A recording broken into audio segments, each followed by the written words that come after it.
नमस्कार साथियों, fabulous academy के डिजिटल पोर्टल पर स्वागत है।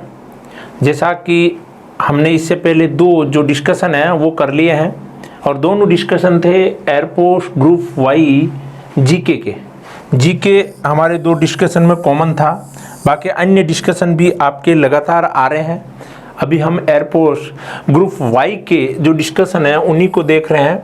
साथ ही साथ जल्दी ही जो फेबुलस एकेडमी के ऐप के ऊपर टेस्ट चल रहे हैं, आप उन टेस्ट के साथ लगातार अपनी तैयारी को चेक करते रहिए, जांचते रहिए, परखते रहिए, ताकि आपका मूल्यांकन होता रहे कि हाँ वास्तव में आप अभी जो अगस्त के महीने में एग्ज़ाम करवाएगी एयरफोर्स, उस तैयारी के लिए कितने प्रिपेयर हैं। आज हम जो डिस्कशन करेंगे वो फेबुलस एकेडमी के ऐप पर पेपर नंबर 3 है, उसका हम डिस्कशन कर रहे हैं। और पेपर नंबर 3 जो रागा एयरफोर्स के वाई ग्रुप में आता है, उसमें जीके का हमारा पोर्शन है, उसको देखेंगे। पीछे के जो डिस्कशन थे दो, उन डिस्कशन से आपको ये पता चल गया होगा कि हाँ, अगर डिस्कशन को हम काफ़ी गहराई के साथ करें तो एक ही सवाल से 4 तथ्य और निकल के आते हैं और यही तथ्य एग्ज़ाम में घूम फिर के आते हैं। बार बार जब हम वापस रिवाइज करते हैं तो एग्ज़ाम में आते हैं और वो एग्ज़ाम में हमारे सिलेक्शन को सुनिश्चित करते हैं। तो समय को खराब नहीं करते हुए हम आगे बढ़ते हैं। क्वेश्चन नंबर 1 आपकी स्क्रीन पर है। सवाल ये है कि श्रीमद् भागवत की रचना किसने की? तुलसीदास, कालिदास, वेदव्यास, वाल्मीकि। आपको बता दें साथियों कि सीधा सीधा महर्षि वेदव्यास ने मद् भागवत की रचना की है। महर्षि वेदव्यास ने ही महाभारत की रचना की है। आपको बता दें महाभारत में ही एक पर्व है जिसका नाम है भीष्म पर्व, और इस भीष्म पर्व के अंदर ही श्रीमद् भागवत गीता का उल्लेख है। धार्मिक पुस्तकों की हम चर्चा कर रहे हैं। वाल्मीकि ने जिस पुस्तक की रचना की है साथियों, उसका नाम है रामायण। अगर हम बात करें कालिदास की, तो कालिदास ने खूब सारी पुस्तकें लिखी हैं। उनमें से एक किताब की चर्चा कर लेते हैं हम, अभिज्ञान शाकुंतलम। अगर हम और चर्चा करें तो और है रघुवंश। अगर और चर्चा करें तो वो है साथियों मेघदूत। कालिदास ने लिखा है कुमार संभव। कालिदास ने लिखा है ऋतु संहार। तो आप कितनी ही याद करो वो आपकी मर्जी पे है, लेकिन अभिज्ञान शाकुंतलम है ये आपको आनी चाहिए। ये नाटक है कालिदास के द्वारा लिखे गए। कालिदास चंद्रगुप्त विक्रमादित्य जो गुप्त शासक था उसके दरबार में दरबारी कवि थे और बहुत बड़े प्रकांड विद्वान थे संस्कृत के, जिन्होंने कई नाटक है, काव्य है, महाकाव्य है, खंड काव्य है, ये लिखे हैं। तुलसीदास हैं, इन्होंने एक पुस्तक लिखी है रामायण पे आधारित है और वो है रामचरितमानस। देखिए रामायण वाल्मीकि ने लिखी है, लेकिन रामचरितमानस है वो किसने लिखी है? तुलसीदास ने। तुलसीदास ने ही लिखी है विनय पत्रिका। विनय पत्रिका लिखी है। तो ये किताबें धार्मिक पुस्तकें हैं। यहाँ हमारे महाकाव्य हैं, काव्य हैं। तो ये भी सवाल एयरफोर्स के एग्ज़ाम में पूछा जा सकता है कभी ना कभी। तो आप इसका एक बार स्क्रीनशॉट लीजिए। ये इसी प्रकार जी की जो किताबें हैं उनके 8-10 सवाल बनाइए और उन सवालों से फिर 30-40 तथ्य हैं उनको याद कीजिए। आगे बढ़े साथियों। सवाल नंबर 2 आपकी स्क्रीन पर है। ये जो फेबुलस के एयरफोर्स ग्रुप वाई का पेपर नंबर 2 हुआ था उसमें आ चुका है। सवाल ये था कि राष्ट्रीय जनगण मन कब गाया गया? अब की बार सर्वप्रथम कब गाया गया और कहाँ गाया गया? 1950 दिल्ली नहीं, यहाँ तो स्वीकार किया गया था 24 जनवरी 1950 को, हम पीछे देख चुके हैं। 1931 कलकत्ता नहीं, 1988 कलकत्ता नहीं। तो कलकत्ता तो है लेकिन वो 1911 है। रविंद्रनाथ टैगोर के द्वारा लिखित राष्ट्रीय जो गान है जनगण मन, ये 1911 कोलकाता के अंदर एक कांग्रेस का अधिवेशन हुआ था। हम पिछले पेपर के डिस्कशन में देख चुके हैं। उस अधिवेशन के अंदर ये एस के धर उसके अध्यक्ष थे और उसके एश के धर की अध्यक्षता में रविंद्रनाथ टैगोर की भतीजी ने ये गीत गाया था, जो भारत का राष्ट्रगीत है। डिस्कशन में हम आगे बढ़ते हैं। क्वेश्चन नंबर 3 देखिए, पेपर नंबर 1 में भी आया था दिवस, राष्ट्रीय बालिका दिवस। अभी है राष्ट्रीय विज्ञान दिवस। कब मनाया जाता है? 5 फरवरी, 2 जून, बताइए 28 फरवरी, 14 मार्च। देखिए राइट आंसर है इसका 28 फरवरी को राष्ट्रीय विज्ञान दिवस मनाया जाता है सीवी रमन की स्मृति में। सीवी रमन प्रभाव के कारण इनको एक पुरस्कार मिला जो दुनिया का सबसे बड़ा पुरस्कार माना जाता है, और उसका नाम है नोबेल पुरस्कार। और ये नोबेल पुरस्कार इनको साथियों मिला था 1930 में। साथियों एयरफोर्स के एग्ज़ाम के अंदर पुरस्कारों का भी एक टॉपिक है। आप फेबुलस एकेडमी के ऐप पर जाइए और वहाँ पर 10 जो पुरस्कारों के लेक्चर हैं उसमें एक नोबेल पुरस्कार से संबंधित लेक्चर भी हैं। लगभग 20-25 मिनट का एक लेक्चर होगा, लेकिन नोबेल प्राइज़ से संबंधित जितने भी एग्जामों में सवाल पूछे जाते हैं सबके सब सवाल यहाँ बनने की प्रबल संभावना है। पुरस्कारों वाला टॉपिक वो 10 लेक्चर सुनने के बाद में आपको ऐसे लगेगा कि इसके बाहर सवाल आने की संभावना बहुत कम है। यहाँ हम ये देख लेते साथियों, बाकी जो दिवस है वो ज़्यादा महत्वपूर्ण है नहीं। अगर हम बात करें जून के महीने की, तो जून के महीने में 21 जून है, वो काफ़ी महत्वपूर्ण है। 21 जून को मनाया जाता है विश्व योग दिवस। अभी हमने मनाया था कुछ दिन पहले योग दिवस। और अगर हम बात करें 5 जून की, तो 5 जून को हर एक साल मनाया जाता है विश्व पर्यावरण दिवस। विश्व पर्यावरण दिवस, ये चीज़ें आपको याद रखनी है। अगर हम बात करें मार्च के महीने की, तो हम पीछे के लेक्चर में देख चुके हैं 8 मार्च को मनाया जाता है हर एक साल विश्व महिला दिवस, अंतर्राष्ट्रीय महिला दिवस। तो दिवस वाले टॉपिक को आप ऐसे ही कीजिए। आपका याद करने का जो तरीका है वो डिपेंड करता है कि आपको कितने समय तक चीज़ें याद रहेगी। अब अगर आपका याद करने का तरीका रटने का है, आप चीज़ों को बिना समझ के याद करने का प्रयास कर रहे हैं, तो वो शॉर्ट टर्म रहेगा। और यदि चीज़ों को थोड़ा एक्सप्लेन करके किसी और तरीके से चीज़ों को समझ रहे हैं, अंडरस्टैंडिंग पैदा कर रहे हैं, तो ये मान के चलिए कि वो लंबे समय तक आपकी मेमोरी में रहेगी, आपके जहन में रहेगी।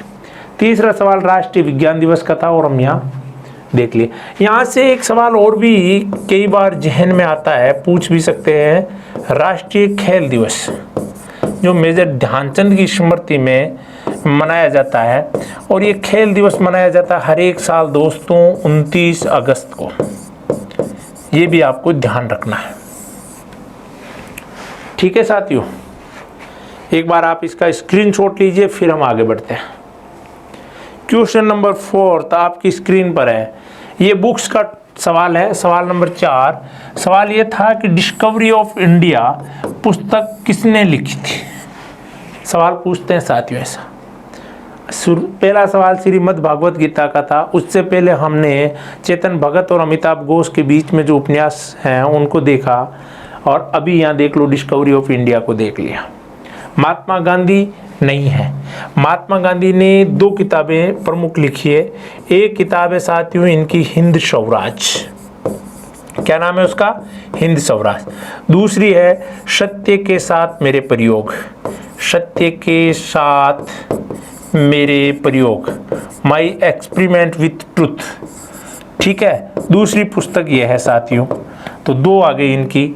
एपीजे अब्दुल कलाम ने तो बहुत सारी किताबें लिखी है, जिसमें अगर हम सबसे महत्वपूर्ण किताब देखें तो वो है wings of fire, wings of fire, जिसको अग्नि की उड़ान भी कहा गया है। विजन 2020, विजन 2020 भी उन्हीं का है। अगर हम बात करें इग्नाइटेड माइंड, जिसको तेजस्वी मन कहा गया है, तेजस्वी मन हिंदी के अंदर उसका नाम है, वो किताब भी उन्होंने लिखी है। वॉइस ऑफ इंडिया जो एक कलेक्शन है वो भी उन्हीं का है। बाल गंगाधर तिलक ने 2 किताबें लिखी हैं। एक किताब का नाम है गीता रहस्य, गीता रहस्य, और सेकंड नंबर की जो बुक है उसका नाम है Aryas home of Aryas home of Arctic, ये किताब भी इन्होंने ही लिखी है, काफ़ी महत्वपूर्ण है, सबसे महत्वपूर्ण यही है। तो महात्मा गांधी ने 2 किताबें लिखी, हिंद स्वराज्य और सत्य के साथ मेरे प्रियो। भारत के सबसे लोकप्रिय और प्रसिद्ध राष्ट्रपति APJ अब्दुल कलाम ने विंग्स ऑफ फायर, विजन 2020, तेजस्वी मन, ट्रेनिंग पॉइंट, ये काफ़ी महत्वपूर्ण किताब थी। जीवन में ट्रेनिंग कहाँ से होती है, टर्निंग पॉइंट नामक किताब लिखी। बच्चे, भारत के पहले प्रधानमंत्री पंडित जवाहरलाल नेहरू, और उन्होंने ही ये डिस्कवरी ऑफ इंडिया नामक पुस्तक लिखी है, काफ़ी महत्वपूर्ण पुस्तक है। तो देखिए, डिस्कवरी ऑफ इंडिया हम चाहते तो सीधा रट सकते थे जवाहरलाल नेहरू, लेकिन ये हमें नहीं करना है। अगर ये हम करेंगे तो ये मान के चलिए कि ऐसे हजारों सवाल हमें रटने पड़ेंगे। हमने एक सवाल लिया, डिस्कवरी ऑफ इंडिया, लेखक जवाहरलाल नेहरू है। महात्मा गांधी ने भी 2 पुस्तकें लिखी है, आ गया। APJ अब्दुल कलाम ने बहुत सारी लिखी है, महत्वपूर्ण, आ गया। बाल गंगाधर तिलक ने भी लिखी है, आ गए। अगर इस प्रकार से करोगे तो आपकी तैयारी कंपोजिट होगी, कम समय में होगी, और तैयारी होने के बाद आपको ये एहसास होगा कि हाँ, आप एग्ज़ाम को क्रैक कर सकते हो। यस यू कैन, ये फीलिंग आएगी, तब जाके आप एग्ज़ाम में पूरे कॉन्फिडेंस के साथ जाओगे। और कॉन्फिडेंस एक ऐसी चीज़ है जो आपको कम आते हुए भी, आपको कम नॉलेज होते हुए भी आपके सिलेक्शन को सुनिश्चित करती है। आप इसका एक बार स्क्रीनशॉट लीजिए, फिर हम आगे बढ़ते हैं। अगला क्वेश्चन, इंडियन लैंग्वेज नाम से आपके सिलेबस में एक टॉपिक है, और ये डोगरी भाषा है, उसके बारे में पूछा है। डोगरी भाषा मुख्य रूप से कहाँ बोली जाती है? अगर हम ऐसे भारत का मैप ड्रॉ करें तो इस मैप के अंदर अलग अलग क्षेत्र हैं जहाँ पर अलग अलग प्रकार की भाषाएं भारत के अंदर बोली जाती है साथियों। और उन्हीं में से ये एक सवाल आया है कि ये डोगरी भाषा है, ये भारत के अंदर कहाँ बोली जाती है? देखिए, डोगरी हिमाचल प्रदेश इधर वाले एरिया में नहीं बोली जाती है। तो डोगरी कहाँ बोली जाती है? यहाँ नहीं बोली जाती, यहाँ हिंदी बोली जाती है। हिमाचल प्रदेश में यहाँ हिंदी है साथियों। हालांकि कुछ एरिया में डोगरी भी है, उत्तराखंड में भी हिंदी है। अगर असम की बात करें तो असमीज भाषा है, यहाँ पे बोडो है, बोडो भाषा बोली जाती है और बोडोलैंड एरिया में। तो जम्मू कश्मीर वाला जो क्षेत्र है वहाँ पर डोगरा जो समुदाय है वो डोगरी भाषा बोलते हैं। आपको बता दें साथियों कि भारत का संविधान है, भारत के संविधान के अंदर कुछ भाषाएं हैं और उन भाषाओं की संख्या है, भाषाएं हैं उनकी संख्या है साथियों 22। और ये 22 जो भाषाएं हैं ये अनुसूची में उल्लेखित हैं और उस अनुसूची का नाम है, आप बताइए कौन सा? 8th अनुसूची। अनुसूची 8 के अंदर 22 भाषाओं का उल्लेख है, ये आपको ध्यान रखना है। और इन 22 भाषाओं में ये सब भाषाएं ही हैं। इसके अलावा और भी अलग अलग क्षेत्र है, जैसे मलयालम केरल के अंदर बोली जाती है, तमिल तमिलनाडु में बोली जाती है, कन्नड़ कर्नाटका में बोली जाती है, तेलुगु आंध्र प्रदेश में बोली जाती है, राजस्थानी राजस्थान के क्षेत्र में बोली जाती है। इस प्रकार से भारत में दुनिया का दूसरा बड़ा देश है जहाँ पे सबसे ज़्यादा भाषाएं बोली जाती है। तो भाषाओं और बोलियों से भी सवाल एग्ज़ाम में आ सकते हैं, ये भी आपको ध्यान रखना है। एक यहाँ हम डिस्कशन कर लेते हैं। इतनी भाषाओं में से 6 ऐसी भाषाएं हैं, कितनी भाषाएं हैं साथियों? 6, जिनको शास्त्रीय भाषाओं का दर्जा दिया गया है। आपसे सवाल ये भी पूछ सकते हैं कि कौन सी भाषा शास्त्रीय भाषा नहीं है या कौन सी है। जैसे शास्त्रीय नृत्य हैं 8, वैसे शास्त्रीय भाषाएं हैं 6। उसमें से सबसे पुरानी जो शास्त्रीय भाषा है वो है साथियों तमिल, उसके बाद में है संस्कृत, उसके बाद में है साथियों तेलुगु, उसके बाद में है कन्नड़, उसके बाद में है मलयालम और उसके बाद में है उड़िया। यानी कि ये 6 भाषाएं, उड़िया, मलयालम, कन्नड़, तेलुगु, संस्कृत और तमिल, इनको शास्त्रीय भाषाओं का दर्जा दिया गया। ये भी कभी भी एग्ज़ाम में पूछा जा सकता है। तो आपको ये चीज़ भी याद रखनी है कि कौन कौन सी भाषाएं हैं, वो शास्त्रीय भाषाएं हैं, और संविधान में टोटल 22 भाषाओं का उल्लेख है। क्लियर साथियों? तो ये थे पेपर 3 के अंदर रागा के तहत इंडियन एयरफोर्स के ग्रुप वाई के तहत जो 5 सवाल पूछे गए हैं, उन 5 सवालों का एक्सप्लेनेशन। ऐसा है कि इन 5 से आपके 25 सवाल हुए होंगे और आपको लगा होगा कि हाँ, इसी प्रकार से यदि एक्सप्लेनेशन होता रहे तो एग्ज़ाम तक आपकी तैयारी में खूब सारे ऐसे तथ्य आएंगे जो एग्ज़ाम में आपको, आपकी तैयारी को, आपके कॉन्फिडेंस को काफ़ी स्ट्रेंथ साबित करेंगे और आपके सिलेक्शन में एक छोटी सी भूमिका निभा पाएंगे। हमें आशा है कि फेबुलस एकेडमी का ये जो प्लेटफॉर्म है, आपकी तैयारी को सार्थक बनाने के लिए जो एक प्रयास कर रहा है, ये प्रयास आपके लिए काफ़ी फ़ायदे का साबित हो रहा होगा। और यदि आपको लग रहा है कि यहाँ से जो लेक्चर डिलीवर किए जा रहे हैं उन लेक्चरों में और कुछ सुधार की ज़रूरत है, तो आप कमेंट बॉक्स के अंदर कमेंट कीजिए। हमें आपके कमेंट से हम सुधार करने का अवसर मिलेगा, तो ये आपके लिए भी फ़ायदे का रहेगा, हमारे लिए भी फ़ायदे का रहेगा। जितने भी यहाँ पे लेक्चर हो रहे हैं, जिस भी सब्जेक्ट के हो रहे हैं, उनकी PDF आपको डिस्क्रिप्शन बॉक्स में मिल जाएगी, वहाँ से आप ले सकते हैं। साथ ही साथ यदि आप अभी नए व्यूवर्स हैं, इस साल आप एग्ज़ाम की तैयारी नहीं कर रहे हैं, तो भी आप फेबुलस एकेडमी के साथ बने रहिए। फेबुलस एकेडमी के ऐप पर जाइए, गूगल प्ले स्टोर पर जाइए, फेबुलस FABULOUS एकेडमी टाइप कीजिए, फेबुलस एकेडमी आ जाएगी। उस ऐप पर जाइए, ऐप को देखिए। Air force, navy, NDA, CDS, Indian army के लिए जितने भी सेक्शन है, हर एक सब्जेक्ट वाइज और टॉपिक वाइज क्लासिफाइड किए गए हैं, और हर एक सब्जेक्ट के अंदर कुछ वीडियोज हैं जो फ्री ऑफ कॉस्ट हैं, बाकी के कुछ हैं वो नॉमिनल चार्ज पर हैं। चार्ज बाद की बात होती है, पहले क्वालिटी को देखिए आप। क्वालिटी में अगर आपको ऐसे लग रहा है कि हाँ, ये वीडियो सुनने के बाद में आपको किसी भी कोचिंग की ज़रूरत नहीं है, जहाँ पे आपको वीडियो मिल रहे हैं, PDF मिल रही हैं, टेस्ट मिल रहे हैं, उन सबको आप इत्मीनान से देखिए। लगभग 40 से 50 जो वीडियोज़ हैं वो फ्री ऑफ कॉस्ट हैं। फिर आप अपना मूल्यांकन कीजिए। बाकी इंस्टीट्यूट्स का है जो YouTube के ऊपर एक बौछार सी आ रखी है, उन बौछार के अंदर आप ये तलाशिए कि क्वालिटी कहाँ है और आपका सिलेक्शन कहाँ तय हो सकता है। फेबुलस एकेडमी जो विभिन्न सेवाओं के अंदर जो ऑफिसर्स काम कर रहे हैं, उनके मार्गदर्शन के अंदर ये एक प्लेटफॉर्म लेके आई है। हमें आशा है कि रूरल एरिया के और अर्बन एरिया के जो स्टूडेंट डिफेंस में अपना करियर बनाना चाहते हैं, उनके लिए फेबुलस एकेडमी एक वरदान साबित हो सकती है।